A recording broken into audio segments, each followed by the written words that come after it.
And if you do happen to speak with him, please be polite and to the point at all times. Welcome to my channel, viewers. I'm the guy who preserves legacy entertainment through reviews and reactions like this. And on today's show, we are going back to the summer of 1987 and a certain film that was made for $13 million on its budget, but went on to make 130 worldwide. What movie am I talking about? Of course, it's directed by Barry Levinson, starring Robin Williams as a legendary Adrian Cronauer in Good Morning, Vietnam! I'm Batman.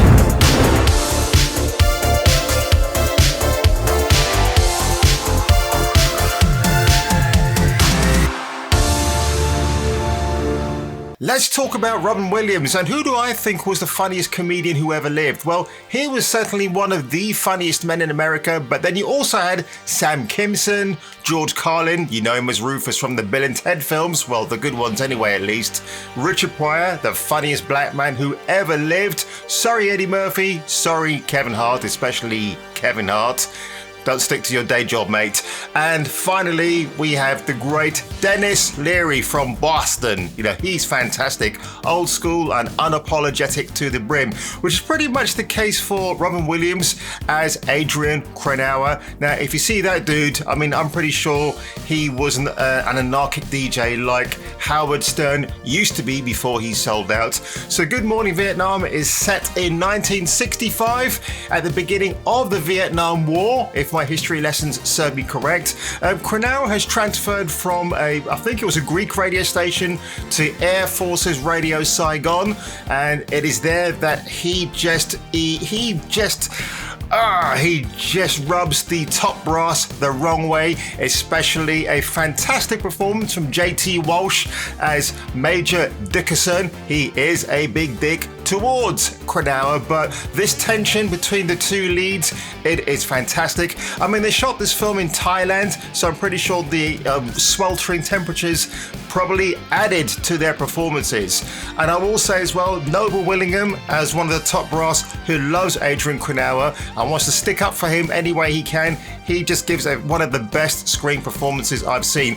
On top of that, we have Forest Whitaker as Eddie Garlic. Now, I'm not sure what it is with Forrest, because if you check this photo out from him in 1987, and he was also in Stakeout with Richard Dreyfuss, I already have to watch that film again.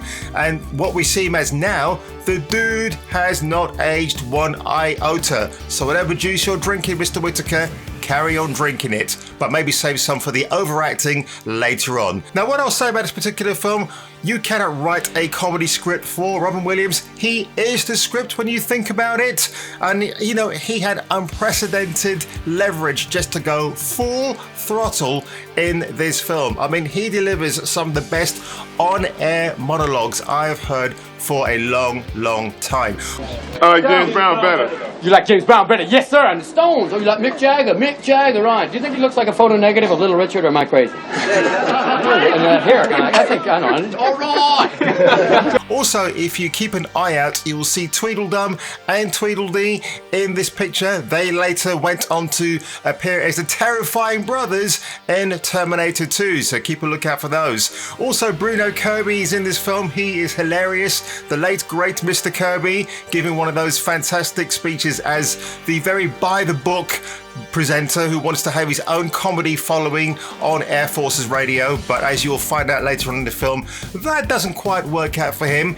Now, why did I want to talk about or highlight Good Morning Vietnam? Well, it was the film that just inspired me to try a stab at broadcasting, getting into radio. Now, as a Londoner, back in the 1980s, that was quite a difficult thing to establish your name, even in that field, and even with your colour as well. So even though radio is the place where your face is best left off camera, you know, even with my credentials, it was hard for me to get a gig. I will say as well, like before I even tell you that little confession, the poster for this movie is one of the best film posters of the 1980s. This thing adorned my wall and was a constant reminder that I've got to try and get into radio any which way I can. Also, the soundtrack is amazing. There are one or two songs in the film that don't make their way into the actual CD soundtrack, but this was a CD I religiously played every night before I went to bed, and it was just awesome. Like the Beach Boys, the Coasters, the Rolling Stones, James Brown, I Feel Good. Come on, man. I mean, you cannot beat that playlist. It is a killer. It's all killer and no filler. And also, one of the things I liked about this particular movie as well is that it was kind of the Radio 2 or Radio 4 its days. Now, if you don't know those stations, they are UK-based radio stations that play kind of middling to very chilled out classical music, and Adrian Quinoa was very much against the establishment, and that's why he slammed on the Rolling Stones. So just a really quick story as well. I actually ended up having an audition as a nightclub DJ in a hi-fi shop, if you remember those. It was a disastrous audition, to say the least. I couldn't mix the turntables properly. It was just awful. But a couple of days later, I got an invitation to go to a nightclub and DJ there, but I turned it down because I was nervous as hell. And then in 1990, I ended up in the great 208. Of course, I'm talking about Radio Luxembourg. This is your friendly station, great 208. It's the ringing and the swinging station of the stars. And that was a hell of a job, I'll tell you people. I used to have sword fights with the chief accountant there. We used to call our weapons the Swords of Gobar. I used to be the dude who sat on reception wearing his sunglasses full time, much to the ire of my boss, but to the delight of the record company executives who would frequently enter and exit our front door. It was amazing. I used to get lots of freebies, invitations to film premieres, to private screenings of movies. I believe I saw Terminator 2 in 1991. That's when the station closed, unfortunately, but I had some very, very good memories. And, you know, if you want to have a picture of who I was then, it was probably as Argyle from the Die Hard movies. I was his English counterpart, if you like. And then I had some practice at a local radio station around the corner from where I worked called Central FM. It was based in the YMCA. And that was a good practice ground for me to get better and better at my craft. In fact, while I was even in that radio station, I was offered a Tuesday slot every week, and I got to do a film review. Now, YouTube started in 2005, and this was 1991. So, you know, if you think about that gap, I was kind of ahead of the curve in how you presented on radio and pretty much what I'm doing now in front of a camera. So that was good. That was a good grounding for me. But in the end, you know what, folks, I didn't actually get a job in broadcasting.